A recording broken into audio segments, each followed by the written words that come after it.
So guys आज हम सिलाई से जुड़ी बहुत सारी बातें करेंगे, जैसे कि ज़्यादा से ज़्यादा सिलाई कैसे कर सकते हैं, कस्टमर के ज़्यादा काम हम एक दिन में कैसे कर सकते हैं। सर्दियों के दिन है, बहुत छोटे होते हैं, तो इसमें हम कैसे काम को अपना मैनेज कर सकते हैं। सिलाई के काम को ढेर सारा काम है, तो उसे कैसे निपटा सकते हैं। क्योंकि आप सबके बहुत सारे ढेर सारे कमेंट आए थे, तो उस कमेंट का ही आंसर करने वाली हूँ। कुछ कमेंट मैंने लिए हैं जो कि बहुत इंपॉर्टेंट है, क्योंकि कई बार कमेंट में ही रिप्लाई करना इम्पॉसिबल हो जाता है। तो मैं आपको समझा के ही बात कर सकती हूँ, और यहाँ पे मैं अपना काम भी कर रही हूँ। तो पहला कमेंट आया कि वो गांव से शहर में शिफ्ट हुए हैं, तो वहाँ पे उनका सिलाई का काम बहुत अच्छा चल रहा है, लेकिन बहुत ज़्यादा आता है, और वो 70-80 रुपये ही ब्लाउज़ की सिलाई लेती हैं। तो वो पूछ रही हैं कि मैं काम को कैसे मैनेज करूँ, सीज़न पे बहुत ज़्यादा काम हो जाता है। और साथ के साथ उनका एक पार्लर भी है, मतलब पार्लर और सिलाई दोनों का ही काम करते हैं, तो वो मैनेज नहीं कर पा रहे हैं, क्योंकि फैमिली भी देखनी होती है। तो देखिए, आपको कस्टमर को मना नहीं करना है कि काम ज़्यादा है तो मैं नहीं कर सकती, बल्कि आप उल्टा एक हेल्पर रख लो, जैसे कि हाथ का काम करने के लिए फॉल पीको हो गया, तुरपाई वगैरह, हुक वगैरह ही लगवाने के लिए हो गया, जो भी हाथ के काम है उसके लिए रख लो। और साथ के साथ आप चाहो तो आपके आसपास कोई अच्छा सिलने वाला हो, तो जैसे कि आप अपने पास ही सलवार का काम सिलने के लिए करवा सकते हो, या फिर आप उनको घर पे भी दे सकते हो। जैसे कि सिंपल ब्लाउज सिलना हो गया, कटिंग करके उस सिलने के लिए कपड़े दे सकते हो बाहर किसी से। जैसे बहुत सारी लेडीज़ होती हैं जो काम में परफेक्ट होती हैं, सिलने के लिए उन्हें उनके पास काम नहीं है, तो आप उनसे मतलब कम रेट में आप सिलाई करवा सकते हो, जैसे कि तीसरा हिस्सा हो गया, या आप जो आपको सही लगे वो आप दे के अपना सिलाई करवा सकते हो। उससे टाइम की बचत होगी, आपके दोनों काम भी मतलब मैनेज हो जाएंगे, पार्लर का, सिलाई का। लेकिन कटिंग आप खुद ही करना, कटिंग का काम आप रात में भी कर सकते हो, घर पे ले जाके। अगर आपकी दुकान है, शॉप है, तो आप घर पे ले जाके पहले रात में कटिंग करो, ताकि दिन में कटिंग करने का टाइम वेस्ट ना हो, क्योंकि कोई आता जाता रहता है ना, तो कटिंग करने में प्रॉब्लम होती है। तो बेटर है कि आप रात में 1-1.5 घंटा लगातार कटिंग करो, फिर अगले दिन आप थोड़ा बहुत स्टिचिंग खुद करो, और बाकी आप अपने हेल्पर से करवा सकते हैं, जो भी आप रखोगे, जिसको लेडीज़ कारीगर रख सकते हो आप। बहुत सारे लोग होते हैं जो ऑलरेडी ट्रेंड होते हैं, लेकिन उनके पास काम नहीं आता है, तो आप उन्हें काम देके उनकी भी एक तरह से हेल्प कर सकते हो, और अपना पैसा और अच्छा अर्न कर सकते हो। ठीक है, तो आप कस्टमर को मना मत करो, हो सके तो आप लेडीज़ कारीगर रख सकते हो, चाहे वो घर पे ले जाके काम करें, चाहे आप अपने यहाँ पर ही बिठा के काम करवाएं। और पर कपड़े के अकॉर्डिंग आप उन्हें चार्ज करें, क्योंकि अगर आप पूरे दिन के हिसाब से रखोगे तो वो हो सकता है कम करें, ज़्यादा करें, जो भी है, बट आप ना पर कपड़े के अकॉर्डिंग आप करवाएं, ताकि उन्हें भी करने में अच्छा लगे और आपको भी कोई दिक्कत ना हो कि मैं इसको कितना दूँ कितना नहीं। तो आप अपने हिसाब से उसका चार्ज रख सकते हो, पर काम को ऐसे मैनेज कर सकते हो। ठीक है। फिर आपने कहा कमेंट में, क्या मैं सिलाई बढ़ा दूं, मतलब ज़्यादा कस्टमर आ रहे हैं। तो देखो, सिलाई एकदम से अगर आप बढ़ा दोगे ना, तो उन्हें लगेगा कि ये मतलब घमंड दिखा रहे हैं, अच्छा सिलने लगे हैं, तो ये है वो है। तो वो एक अलग प्रोसेस है, वो आप धीरे धीरे साल में बढ़ा सकते हो, बट एकदम से आप बोलोगे ना तो ये दिक्कत होगी आपको। तो आई थिंक आपको आंसर मिल गया होगा। एक कमेंट आया कि वो सिलाई सीखना चाहती हैं, उन्हें ज़्यादा तो नहीं आता है, बट वो सीखना चाहती हैं, लेकिन उनका कहना है कि घर का काम ख़त्म ही नहीं होता, इसका क्या सॉल्यूशन है। तो देखिए, घर आपका है, काम आपका है, आपको मैनेज करना पड़ेगा। आपकी फैमिली में कितने मेंबर हैं, कितना क्या काम है, वो आपको देखना पड़ेगा। जिसे सीखना होता है ना, वो अपने लिए रात में भी टाइम निकाल लेता है, क्योंकि सीखने की कोई उम्र नहीं होती, हुनर की कोई उम्र नहीं होती है। तो आप सीखने के लिए वक्त निकाल सकते हैं, आधा घंटा, पौना घंटा, इतना सबके पास होता है आई थिंक। मुझे लगता है फ़ोन चलाने में इतना टाइम हर कोई वेस्ट करता है, आई थिंक मैं भी करती होंगी इतना टाइम वेस्ट। तो आधा घंटा, पौन घंटे का टाइम सबको मिल जाता है, पर मैं क्या करती हूँ, मैं फ़ोन ज़रूर देखती हूँ, लेकिन मैं उसमें काम की चीज़ें देखती हूँ जो मेरे काम से रिलेटेड है, या फिर मुझे कोई चीज़ मोटिवेट करती है, जो मुझे अच्छा लगता है, जो मुझे लगता है कि मुझे ज़रूरी है अभी फ़ोन चलाना, ज़रूरी चीज़ के लिए, टाइम वेस्ट करने के लिए मैं फिर भी नहीं देखती हूँ।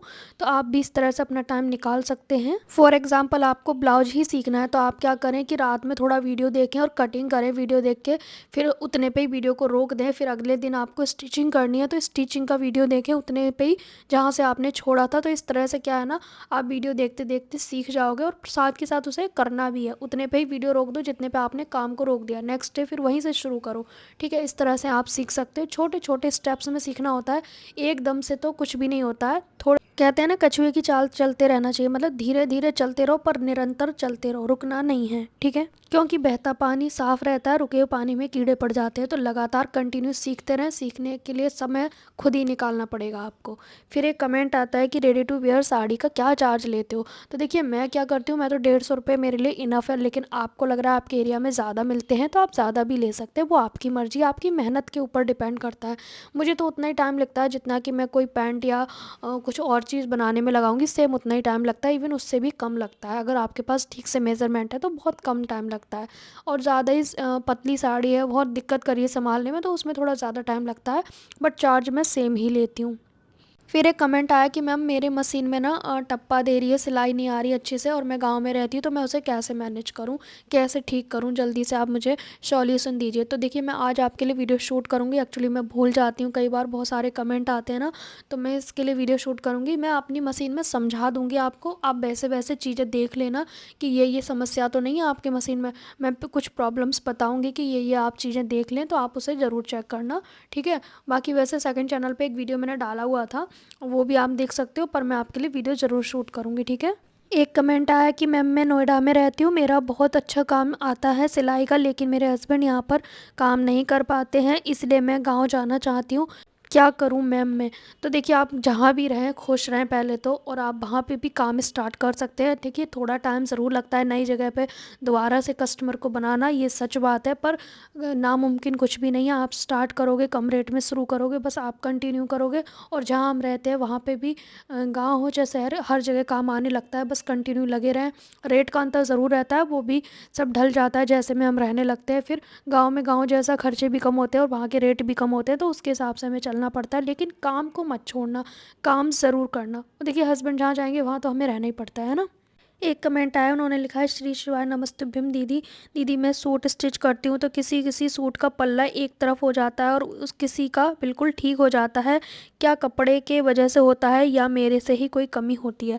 तो देखिए ना तो कई कपड़े की वजह से होता है, ना ही आप में कमी है। कई बार कुछ कपड़े ऐसे होते हैं जिनमें ना हम कान को निकालते नहीं हैं और बहुत ज़्यादा तिरछे होते हैं, तो कई बार हम बिना कान निकाले कटिंग कर देते हैं, और कई बार कान होती है तब भी हम नहीं निकालते हैं, क्योंकि कई बार कपड़ा छोटा पड़ जाता है। अगर हम सही तरीके से कान निकालने बैठेंगे ना तो 2.5 मीटर कपड़ा 1.25 मीटर का रह जाएगा। तो कान हम एक तो दो तरीके से निकालते हैं, एक तो काट के चीर के, ठीक है। एक निकालते हैं कि हम मतलब उसको अच्छे से सेट करके रख लेते हैं, जैसा जा रहा है जाने देते हैं, फिर हम अपने कपड़े में सीधे मतलब तरीके से तय करते हैं, तब हम कटिंग करते हैं। तो मैं ये कई बार शायद शेयर कर चुकी हूँ, नहीं किया है तो मैं फिर से एक वीडियो ज़रूर बनाऊँगी। तो कमी आप में नहीं है, पर हो सके ज़बरदस्ती खींच खांच के सीधा ना करें, जैसा हमने झटक के कपड़ा बिछाया है वैसे ही आपको बिछा के कटिंग करनी है। और चीर फाड़ करके भी हम कान निकाल सकते हैं, पर उसमें कपड़ा वेस्ट होता है, फिर कस्टमर कहता है इतना कपड़ा दिया था वो कहाँ गया, क्योंकि हर कस्टमर को समझाना इम्पॉसिबल होता है। तो आप ये ना सोचें कि आपके साथ होता है, कई बार हमारे साथ भी हो जाता है, क्योंकि कपड़े की हम कान कैसे निकालें, अगर बहुत ज़्यादा है तो उसे निकालना इम्पॉसिबल होता है, ठीक है। तो और कस्टमर कहता है हमें तो बना बना के भी दो, हम वापस भी नहीं लेंगे, तो वो सब देखना पड़ता है, ठीक। मैं तो कई बार बहुत ज़्यादा कान होती है तो मना कर देती हूँ, या फिर फ़ोन पे बता देती हूँ ऐसा ऐसा है, अगर आप रेडी हो तो यस, नहीं हो तो आप ले जा सकते हो, ठीक है। फिर एक कमेंट आता है, सिस्टर मैं सूट स्टिच करती हूँ दोनों बच्चों के साथ में, छोटे बच्चे हैं पर लोग कमियाँ निकालते हैं, कई बार तो कपड़ों के पैसे भी नहीं देते हैं, बहुत ज़्यादा मन दुखता है, बच्चों के साथ में इतना काम करती हूँ फिर भी मतलब लोग पैसे नहीं देते हैं। तो देखिए कमियाँ निकालना कोई बड़ी बात नहीं है, कमियों से डरना नहीं चाहिए, कमियों को सुधारने की ज़रूरत होती है। ये नहीं कि कमियाँ निकाल दी तो हम डर गए या फिर हमें हमारी इंसल्ट हो गई, नहीं, कमियाँ ही हमें आगे बढ़ने की सलाह देती हैं, क्योंकि हम कमियों को सुधारेंगे तब हम उसमें एक चीज़ में विजय प्राप्त कर लेंगे, ठीक है। तो एक गलती को हम सुधारते हैं तो हम उसमें टैलेंटेड भी तो हो जाते हैं परमानेंट। तो ये चीज़ें होती हैं, तो कमियों को सुधारने की कोशिश करें, दिल छोटा ना करें, घबराएं नहीं और काम करें। बच्चे देखो सबके ही होते हैं, सभी अपने व्यस्त टाइम में से टाइम निकाल के ही काम करते हैं, तो आप दुखी ना हो, बस कमियों पे काम करें और बस अच्छे से काम करें। और रही पैसे की बात, तो पहले तय कर लें पैसे, बाद में तो देखो आपने ले लिया नहीं तय किए पैसे तो बाद में ऐसे ही करते हैं। तो आप पहले डिसाइड कर लो उन्हें कपड़े लेने से पहले कि भाई इतना चार्ज लगेगा, तो सीधा सीधा जो आपको चार्ज दे सके उसी का काम करो, ठीक है। फिर एक कमेंट आता है, एक क्वेश्चन है मेरा, प्लीज़ आंसर देना। मैं एक होम बुटीक चलाती हूँ पर एक प्राइवेट स्कूल में टीचर भी हूँ। नॉर्मल डेज में तो दिन भर का एक सूट या दो ब्लाउज सिल लेती हूँ, मगर शादी सीज़न, करवा चौथ जैसे सीज़न टाइम पर बहुत बहुत काम हो जाता है। तो मैं अपनी स्पीड कैसे बढ़ा सकती हूँ टाइम पर कर सकूँ, क्योंकि घर के काम भी मुझे ही करने होते हैं और दो छोटे बच्चे के साथ अकेली ही रहती हूँ मैं। तो देखिए आप क्या कर सकते हो, आप कटिंग का काम रात में कर सकते हो। जितने भी आप बिज़ी लोग हैं आप क्या कर सकते हो, कटिंग का काम काम रात में करो स्टिचिंग का, जब आपको समय मिला तब आप कर लोगे। लेकिन कटिंग का ना एकांत में करना चाहिए। अगर आपने रात में कटिंग कर दी ना तो यकीन मानो दिन में आप बहुत ही अच्छा बहुत सारा काम कर सकोगे। क्योंकि कटिंग को ना पता है क्या होता है, फर्स्ट स्टेप लेना ही भारी पड़ता है कि कर लेंगे कटिंग, थोड़ी देर में कर लेंगे, ऐसे ही करते करते शाम हो जाता है, फिर सोचते हैं नेक्स्ट डे करेंगे। तो कटिंग का काम कर लोगे ना, सिलने का मन अपने आप ही करेगा। तो वो कब करना है, आपको एक दिन पहले रात में कटिंग करना है, मात्र आधा घंटा 1 घंटा अपने आप को दो, कटिंग करो, और कटिंग के बाद अगले दिन आप सिलाई करोगे तो बहुत ही जल्दी फिनिशिंग के साथ काम होगा। क्योंकि आप दोनों काम एक साथ नहीं कर रहे हो ना, दोनों काम भारी पड़ते हैं, कटिंग भी करना, सिलाई भी करना, प्रेस भी करना, ये सब काम भारी पड़ते हैं। या तो फिर आप खाली उसी पे डिपेंड हो, है ना। आपको जब टीचर भी हो, बच्चे भी संभालने हैं, परिवार भी संभालना है, तो कटिंग पहले करो, सिलाई करो दिन में, फिर उसके बाद हाथ के काम के लिए किसी को रख लो। आप हाथ का काम खुद मत करो, खुद अपना टाइम वेस्ट मत करो, किसी और को दो। थोड़े बहुत पैसे लगते हैं, ज़्यादा नहीं लगते, तो आप तुरपाई हैंड स्टिच का काम बाहर कराएं। ठीक है, इस तरह से अपने काम को मैनेज कर सकते हैं जी आप। फिर एक कमेंट आया जो कि बहुत ही ज़्यादा पॉजिटिव है, और ये पढ़ने का मकसद मेरी खुद की तारीफ़ नहीं है, ये पढ़ने का मकसद आपको हौसला देगा क्योंकि आप भी कर सकते हो। तो उनका कमेंट आया है, शुक्रिया दीदी, आप बहुत ही अच्छी हो, आपकी वजह से मेरे पास सिलाई आने लगी है, आपकी माउथ में सरस्वती का वास है, आपकी वीडियो देखकर मैं अपने काम को शुरू करती हूँ।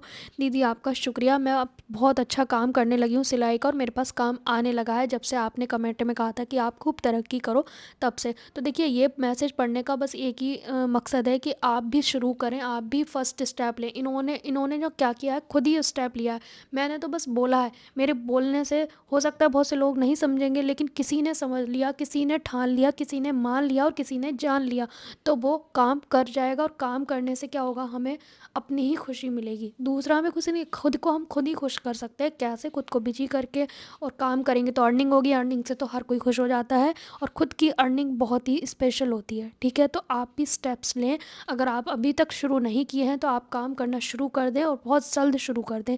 हो सके तो आप आज से ही ठान लें, मान लें और जान लें, खुद का कामयाब होना बहुत ज़्यादा ज़रूरी है। ठीक है, इस तरह के ना ढेर सारे कमेंट आते हैं, पर मैं इसलिए नहीं पढ़ती हूँ क्योंकि आप लोग सोचोगे अपनी ही तारीफ़ करने में लगी है ये, पर मैं अपनी तारीफ़ करने में नहीं लगी हूँ। हो सकता है ये मैसेज देख के 10 लोग और शुरू कर सके, बस इसलिए। और इसलिए मैं ज़्यादा मैसेज भी नहीं पढ़ती हूँ क्योंकि पॉजिटिव कमेंट इस तरह के बहुत सारे आते हैं कि आपकी वीडियो से मैंने काम शुरू किया, मैंने अर्निंग शुरू कर दी, मैंने ये करा वो करा, कितने ढेरों कमेंट आते हैं।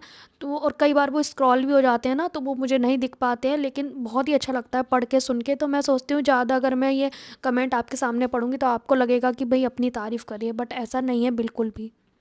फिर एक कमेंट आया कि मैम मुझे स्लीव कटिंग में बहुत प्रॉब्लम आती है, कैसे क्या करूं। तो स्लीव कटिंग की मैंने वीडियो डाली हुई है, छोटी स्लीव बड़ी स्लीव दोनों हो, मैंने एक ही वीडियो में शेयर किया है। और नाप लेकर बॉडी से कैसे स्लीव की कटिंग करनी है आर्म होल के अकॉर्डिंग, वो भी मैंने वीडियो शेयर किया है। आपको क्या करना है, मेरे चैनल की प्लेलिस्ट को चेक करना है। मेरे चैनल की प्लेलिस्ट में आपको सारी वीडियो मिल जाएंगी, हर टाइप की वीडियो। अगर फिर भी नहीं मिले उनमें कोई वीडियो, तो इसका मतलब मैंने बनाई नहीं होगी या तो। ठीक है, आप मुझे कमेंट करके पूछ सकते हैं कि मैम इस चीज़ का वीडियो है या नहीं। अगर वो प्लेलिस्ट में ना मिले तो पहले आप मेरे यूट्यूब चैनल की प्लेलिस्ट को चेक करें, उसमें आपको सारी वीडियो मिल जाएंगी, और दोनों चैनल पे हैं, आप दोनों चैनल पे मेरी वीडियो देख सकते हैं। एक कमेंट आता है कि मैम मुझे बहुत ज़्यादा आलस आता है, तो मैं कैसे करूं, मेरा मन नहीं करता काम करने का। तो आलस आने के 2 कारण होते हैं, एक तो शरीर में समस्या है, ठीक है, बट बहुत ज़्यादा मतलब आलस आ रहा है, कुछ करने का ही मन नहीं कर रहा, नॉर्मल हो। देखो, छोटी मोटी चीज़ें होती हैं जैसे कि थायराइड है, ये है वो है, ये सब नॉर्मल है क्योंकि मुझे भी 5 साल से है, बट मैं इसको इतना अहमियत नहीं देती हूँ। आप जिस बीमारी को ज़्यादा अहमियत दोगे ना, वो आपका साथ निभाएगी। क्योंकि कोई भी है, अगर आप किसी इंसान को अहमियत दे रहे हो, वो भी आपका साथ निभाएगा। तो क्यों, बीमारी भी ऐसे ही करती हैं, वो भी आप जितनी अटेंशन दोगे गलत चीज़ों को, वो आपके साथ अट्रैक्ट होंगी। तो आप गलत चीज़ों से जितना हो सके बहुत जल्दी मतलब वहाँ से ध्यान को हटा लीजिए। आलस वगैरह कुछ नहीं, बकवास चीज़ें हैं। वो एक मैंने कहीं वीडियो सुनी थी कि भाई डॉक्टर के पास गए थे थायराइड चेक कराने, लेकिन वहाँ जाके पता चला कि थायराइड नहीं था, आलस था बॉडी में। तो मतलब आलस को हर कोई ना, आजकल हर कोई कहने लगा है मुझे थायराइड, मुझे था। अरे इतना जाप करोगे तो वो चीज़ें आ जाएंगी, तो इतना मत करो जाप। आप पता है आपको, आप कहते भी हो कि आपकी बॉडी पे निशान है, ये क्या प्रॉब्लम है, आपका जो हाथ में दिखता है, कभी नेक के पास दिखता है। तो मेरा एक्चुअली एक्सीडेंट हुआ था, लेकिन आज तक मैंने किसी को बताया बताया नहीं है, लेकिन मेरा बहुत बुरा एक्सीडेंट हुआ था, बट मैं उससे फ़ाइट करके निकल आई हूँ। मैंने एक आँसू भी नहीं बहाया। मैं आपके साथ इस चीज़ की जर्नी भी शेयर करूँगी। मतलब मैं हँसते-हँसते उस चीज़ को झेल गई, मतलब मैं इतना हँसती रही, नॉर्मल रही। तो जितने भी आप मेरे निशान देखते हो हाथ पे या नेक पे, ये मेरे एक्सीडेंट का है। इवन सर में भी है, सर में भी मेरे स्टिचेस आए हैं। और मैं ना आपको अपनी इस जर्नी शेयर करूँगी, तब आपको समझ में आएगा कि इतनी बड़ी-बड़ी चीज़ें भी झेल के मैं इतनी हैप्पी कैसे रह लेती हूँ। क्योंकि इतनी वैल्यू नहीं देनी है ना इन चीज़ों को। इतनी वैल्यू देंगे हाथ से ये ना उठाओ, वो ना उठाओ। मैं हर चीज़ उठाती हूँ क्योंकि मुझे अपने हाथ को नाजुक नहीं बनाना है। जबकि मेरे जो एल्बो है ना, उस पे बहुत बड़ा फ्रैक्चर हुआ था और मेरा हाईवे रोड पे एक्सीडेंट हुआ था। बट मैं इसको इतनी अहमियत क्यों दूँ? मैं बात ही नहीं करती। बहुत सारे लोग छोटे से सर दर्द को पकड़ के बैठ जाते हैं। यही सब तो आलस की चीज़ें हैं और बीमारियों को अटेंशन देने की चीज़ें हैं। अटेंशन, उस जिस चीज़ को आप मन में सोचोगे वही मिलेगा। सर दर्द सोचोगे, सर दर्द मिलेगा। कामयाबी सोचोगे, कामयाबी मिलेगी। काम करना है, वही होगा। आप सोचोगे छोड़ो, थोड़ा आराम करते हैं, तो आराम ही पूरा दिन होगा। जो आप सोचोगे होगा वही, जो आप सोचते हो वही आप बनते हो। आलस आना तो ये दुनिया की 100% लोगों में से मुझे लगता है 90% लोग तो ऐसे ही बोलते रहते होंगे, आलस आ रहा है, इसका कोई सॉल्यूशन। अरे आलस मतलब आप बैठे हो फालतू में, फिजूल की चीज़ों में टाइम वेस्ट कर रहे हो, उसमें तो आलस नहीं आता। लेकिन जब कुछ अच्छी चीज़ें करनी होती है उसमें आलस क्यों आता है? क्योंकि आप दिल से नहीं कर रहे हो, और दिल से आप नहीं कर रहे हो तो वो चीज़ आपको कभी भी नहीं आएगी। तो दिल से करने की बहुत ज़्यादा ज़रूरत है, मन से करने की। अभी देखो आप इस वीडियो में कि मैं कितनी देर से प्रेस कर रही हूँ, क्योंकि इतना बड़ा कपड़ा है, ये ऑल ओवर सूट का कपड़ा है एक्चुअली। और इतने बड़े कपड़े को हमने प्रेस करना होता है, फिर कटिंग करना होता है, फिर बीच बीच में प्रेस करना होता है, फिर स्टिचिंग करना होता है, फिर तुरपाई भेज के वापस से ला के फिर हमें प्रेस करना होता है, फिर ओवरलॉक करेंगे, पर कस्टमर लेने नहीं आया, फिर हमें प्रेस करना है। मतलब इतना, अगर मैं सोचूंगी ये आलस का काम है तो फिर तो हो गया। हर कर्म करने के बाद हमें अर्निंग होती है, फिर उसकी खुशी भी अलग होती है। यहाँ पे मैं पॉजिटिव रहने के लिए कथाएं सुनती हूँ, भजन सुनती हूँ, पर मैं फिजूल के गाने वगैरह नहीं सुनती। मैं अच्छी चीज़ें सुनती हूँ जो कि मुझे एनर्जी दे और मेरी एनर्जी को बिल्कुल हाई कर दे, मतलब पॉजिटिव रखूं और मैं अपनी एनर्जी को हाई करूं, ये चीज़ें सुनती हूँ मैं। फ़िलहाल मैं शिव पुराण सुन रही हूँ शायद। और यहाँ पे मैं बहुत सारे काम करती रहती हूँ। और तो यहाँ पे आपको लग रहा होगा कि मैं कैसे गुमसुम सी हूँ, पर गुमसुम नहीं हूँ। मैं जब कोई चीज़ ध्यान से सुनती हूँ तो फिर मैं ध्यान से ही सुनती हूँ उसके। और वीडियो तो मैंने कैमरा लगा के छोड़ दिया क्योंकि मुझे कमेंट के आंसर करने थे, तो मुझे कुछ क्लिप्स तो शूट करनी थी। तो यहाँ पे मैं अपनी कुर्ती की स्लीव्स को कट कर रही हूँ क्योंकि ये प्योर कॉटन है और ये पहनी नहीं जा रही कुर्ती। तो मैं स्लीव के ऊपर ना डिज़ाइन था जरी का, तो वो चुभता है मुझे। मुझे ना हर कपड़ा सॉफ्ट चाहिए होता है। चुभने वाली चीज़ें मुझे बहुत बेकार लगती हैं, चाहे चुभने वाली चीज़ें हो चाहे चुभने वाले लोग हो। हर चीज़ से मुझे दूरी बनानी होती है। तो वही मुझे हर चीज़ सॉफ्ट और प्योर चाहिए होती है। आपका जो नेचर है ना, वो आपकी हैबिट ही बता देती है कि आपकी हैबिट क्या है, वही आपका नेचर होता है। मेरी हर चीज़, मतलब कह रही हूँ ना मैं, कपड़े लगते हैं, कुछ भी चीज़ होती है सॉफ्ट प्योर, ये सब चाहिए। ऐसी मुझे बातों में, ऐसी मुझे लोगों में प्योरिटी चाहिए होती है। और ऐसे ही लोगों से फिर मेरा थोड़ा बन पाता है, वरना मैं हर किसी से अपने रिश्ते बना भी नहीं पाती हूँ। बिकॉज मुझे प्योरिटी ज़्यादा पसंद है, सच ज़्यादा पसंद है, अच्छे कर्म करना पसंद है, और वैसे ही वाइब वाले लोग भी मुझे पसंद है। जो जिन लोगों से मेरी वाइब मैच नहीं होती, मैं उनसे काफ़ी अच्छा खासा डिस्टेंस बना लेती हूँ। कोई बहाना कर देती हूँ ना मिलने का, 10 बहाने कर लेती हूँ, पर मैं मिलूंगी उन्हीं लोगों से जिनसे मेरी वाइब मैच होगी, जो मुझे हाई एनर्जी देंगे। ये नहीं कि मुझे लो मेरी, मुझे कोई डिमोटिवेट कर रहा है, मेरी एनर्जी को डाउन कर रहा है, फिर मैं अपने घर में बिल्कुल काम ही नहीं कर पा रही हूँ, फिर मैं घंटों उसके बारे में सोच के डिप्रेशन में। ये सब से मुझे दूर रहना है, मुझे हैप्पी रखना है, खुद को कामयाब होना है। ऐसी ऐसी सोच के साथ ही मैं अपने काम को करती हूँ। पूरा दिन मैं लगी रहती हूँ इसी काम में। मैं तो बोर नहीं होती हूँ, मैं दिन में बिल्कुल भी नहीं सोती हूँ। अगर गाइस, अगर आपको आलस आता है और आप दिन में सोते हो तो सोना बंद कर दो, क्योंकि आप जिस दिन सोओगे ना, नेक्स्ट डे उसी टाइम आपको नींद आएगी। अगर आप आज 1 बजे सोए हो तो कल 1 बजे आपकी बॉडी आलस करने लगेगी। वो बॉडी कहने लगती है कि भाई तेरा टाइम हो गया, तू फिर से सो जा। लेकिन आप उसको क्या, बैरियर को क्रॉस कर दो। मतलब बैरियर है ये, हमारे बैरियर्स हैं, ये बाधाएं, इन्हें एक दिन आप कट कर दो। जब कट कर दोगे तो फिर चेन जुड़ेगी ही नहीं, नेक्स्ट डे फिर आपको नींद आएगी ही नहीं। तो 2-3 दिन ऐसा करके देखो। एक बैरियर को तोड़ने के लिए 3 दिन चाहिए होते हैं, 3 दिन। 3 दिन में हर बुरी आदत को आप छोड़ सकते हैं। क्या करना है, उस आदत को रिप्लेस करना है। नींद आ रही है तो कुछ एक्टिविटी करने लगो, कुछ काम करने लगो। अरे कुछ घर का खाना ही बना लो, कुछ मन कर रहा है तो उसे ही बना लो, सिलाई कर लो, कुछ भी कर लो, XYZ। अरे आप किसी से बातें ही कर लो। वो हैबिट वहाँ से टूट जाएगी, क्योंकि उसको आपने एनर्जी नहीं दी ना, सोने के आलस को आपने एनर्जी नहीं दी। तो आपकी चीज़ें हैं वो हट जाएंगी। हो सकता है आपको मेरी चीज़ें थोड़ी पागलपंती वाली लगे, बट जो है वही मैं आपके साथ शेयर कर रही हूँ। और हर तरह की वीडियो मेरे चैनल पे आपको मिल जाएगी, जिससे भी रिलेटेड आपके क्वेश्चन आते हैं, आर्म होल शोल्डर से लेकर पैंट से लेकर। हाँ, एक कमेंट तो बहुत ही आता है कि पैंट में आप दोनों साइड सेम क्यों कट करते हो, मार्जिन वाला क्यों नहीं कट करते हो। तो देखिए मेरा यही मेथड है, लेकिन आपको सही है कि भी बैक पार्ट में मार्जिन वाला कट कैसे होता है, तो उसकी सेकंड चैनल पे वीडियो मिल जाएंगी, क्योंकि मैं भी पहले वैसा ही कट करती थी। अब ये जो मैं करती हूँ ये मेरा खुद का बनाया हुआ मेथड है, किसी का कॉपी किया हुआ नहीं है। मैंने खुद से ही तैयार किया है इस मेथड को, खुद अपने एक्सपीरियंस से। जब हमें एक्सपीरियंस हो जाता है तो हम कई सारी चीज़ों का निर्माण कर सकते हैं अपने दिमाग से, अपने एक्सपीरियंस से। तो ये मेरा मेथड है, बस बैक आसन को हम बढ़ा के लेते हैं। बाकी बहुत सारे मेथड आपको मेरे चैनल पे मिल जाएंगे, सेकंड चैनल पे आपको ओल्ड वीडियोस में वो मेथड भी मिल जाएगा जो आप कह रहे हो। और एक कमेंट आता है कि फ्रंट साइड बेल्ट और बैक साइड इलास्टिक वाला जो अलग से बनाते हैं प्लेट डाल के, वो वाला पैंट सिखाइए। तो मेरे कस्टमर फ़िलहाल नहीं पहनते हैं, लेकिन मैं आपको ड्राफ्ट करके ज़रूर समझा दूंगी छोटे से पार्ट में कि आप फ्रंट बेल्ट, बैक इलास्टिक और फ्रंट में जो प्लेट वाला पैंट होता है वो कैसे रेडी कर सकते हैं। सो गाइज़, आज का वीडियो आपको हेल्पफुल लगा है तो वीडियो को हाइप ज़रूर कीजिएगा। वीडियो अच्छा लगा है तो लाइक, शेयर, कमेंट करें और ढेर सारे कमेंट करें। अभी भी कोई डाउट है तो भी कमेंट करें, और मेरी वीडियो से आपकी लाइफ थोड़ी बहुत चेंज हुई है तो भी कमेंट करें। आप मेरे साथ अपने कमेंट ज़रूर साझा करें, ताकि मैं भी देखूं कि भाई आपके साथ कुछ चेंजेस हो भी रहे हैं या नहीं हो रहे हैं, क्योंकि मुझे भी अच्छा लगेगा। क्योंकि इतने सारे कमेंट आते हैं ना, उससे मुझे बहुत हैप्पीनेस मिलती है। जिसकी भी लाइफ चेंज हो रही है ना, उसके लिए शायद उससे ज़्यादा खुशी मुझे हो रही है, बहुत ज़्यादा, कि मैं दूर बैठ के भी कुछ अच्छा कर पा रही हूँ, कुछ दे पा रही हूँ लोगों को, कुछ समझा पा रही हूँ। पुराने सूट को ढीला कैसे करें, हिप और पेट के पास जब कुर्ती टाइट हो जाती है तो उसे कैसे लूज़ कर सकते हैं, सेकंड चैनल पे वीडियो डाल दिया है, आप जल्दी से जाके उस चैनल पे वीडियो को देख सकते हैं, पुराने सूट को ढीला करने का आसान तरीका। सो गाइज, आपको मेरी ये वीडियो अच्छी लगी है तो वीडियो को हाइप ज़रूर दीजिएगा और हमें ढेर सारा प्यार दें। मिलते हैं नेक्स्ट वीडियो में, तब तक के लिए बाय बाय।